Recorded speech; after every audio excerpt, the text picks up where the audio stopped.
నిజామాబాద్ జిల్లా మక్లూర్ మండలం మెట్టుగూడెంలో జెడ్పీహెచ్ఎస్ గొట్టుముక్కల 10వ తరగతి మహిళా విద్యార్థినుల బ్యాంగిల్ సెలబ్రేషన్స్ కార్యక్రమం అంగరంగ వైభవంగా ఆటపాటలతో జరుపుకున్నారు.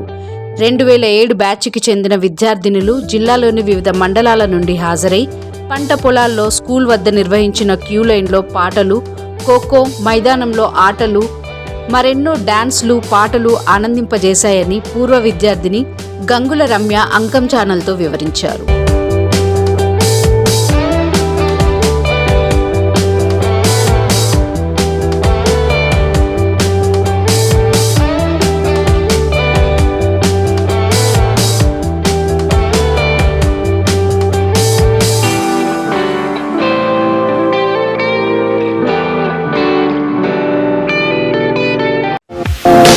నిరంతర న్యూస్ కోసం ఛానల్ ని సబ్స్క్రైబ్ చేసుకోండి. పక్కనే ఉన్న బెల్ సింబల్ ని క్లిక్ చేయండి. Thank you for watching Ankam news channel.